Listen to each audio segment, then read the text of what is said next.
నైరుతి బంగాళాఖాతంలో ఏర్పడిన అల్పపీడనం తీవ్ర రూపం దాల్చుతోందని హైదరాబాద్ వాతావరణ కేంద్రం అధికారులు తెలిపారు. ప్రస్తుతం ఉత్తర తమిళనాడు, దక్షిణ కోస్తాంధ్ర తీరాల వెంట కేంద్రీకృతమై ఉందని, దాని ప్రభావంతో వర్షాలు కురుస్తాయన్నారు. అల్పపీడనం ప్రభావంతో తెలంగాణలోనూ వర్షాలు కురుస్తాయని హైదరాబాద్ వాతావరణ కేంద్రం అధికారులు తెలిపారు. కొన్ని జిల్లాల్లో నేడు తేలికపాటి జల్లుల నుంచి ఓ మోస్తరు వర్షాలు కురిసే ఛాన్స్ ఉన్నట్లు చెప్పారు. నేడు రాష్ట్రంలో పగటిపూట వాతావరణం పొడిగా ఉంటుందని, సాయంత్రానికి చల్లబడి పలు చోట్ల వర్షాలు కురిసే అవకాశం ఉందన్నారు. హైదరాబాద్ నగరంలోని వాతావరణంలో స్వల్ప మార్పులు చోటు చేసుకుంటాయన్నారు. ఇక అల్పపీడన ప్రభావంతో ఏపీలో భారీ వర్షాలకు అవకాశం ఉందని అమరావతి వాతావరణ కేంద్రం అధికారులు తెలిపారు.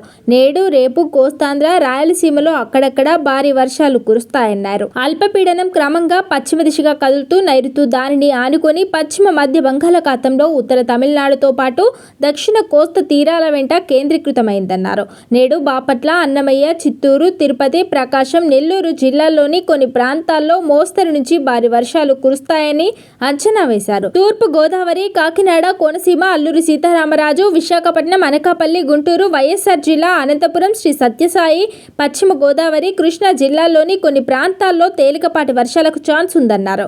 తెలంగాణలో రాత్రి వేళల్లో ఉష్ణోగ్రతలు పడిపోతున్నాయి. కొన్ని చోట్ల 15 డిగ్రీలకు దిగువకు ఉష్ణోగ్రతలు పడిపోతున్నాయి. మెదక్, ఆదిలాబాద్ వంటి జిల్లాలో 14 డిగ్రీల సెల్సియస్ కనిష్ట ఉష్ణోగ్రతలు నమోదవుతున్నాయి. చలి తీవ్రత పెరుగుతున్న నేపథ్యంలో ప్రజలు అప్రమత్తంగా ఉండాలని వాతావరణ శాఖ అధికారులు సూచిస్తున్నారు.